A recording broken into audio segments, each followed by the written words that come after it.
আমরা একটা পরীক্ষার পড়া মনে রাখতে হিমশিম খাই, তাই না? কিন্তু স্বামী বিবেকানন্দ আস্ত একটা এনসাইক্লোপিডিয়া, মাত্র একবার পড়েই হুবহু বলে দিতে পারতেন। অনেকেই ভাবেন এটা অলৌকিক কিছু, কিন্তু স্বামী বিবেকানন্দ এর আসল রহস্য ফাঁস করেছিলেন।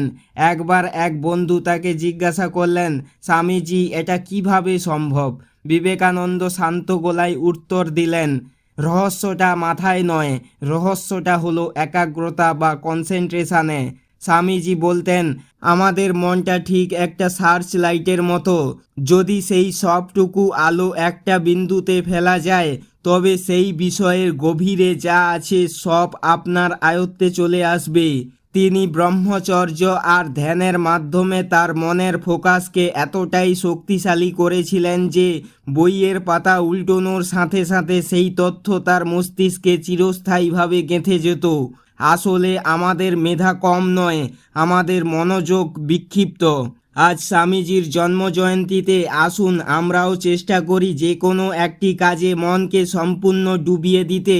বিবেকানন্দের এই আদর্শ যদি আপনার জীবনকেও অনুপ্রাণিত করে, তবে ভিডিওটি লাইক করুন আর আপনার সেই মেধাবী বন্ধুকে শেয়ার করুন। এমন আরও পাওয়ারফুল ভিডিওর জন্য আমাদের সাবস্ক্রাইব করে পাশে থাকুন। জয় বিবেকানন্দ। রাধে রাধে। সবাই ভালো থাকুন, সুস্থ থাকুন। ধন্যবাদ।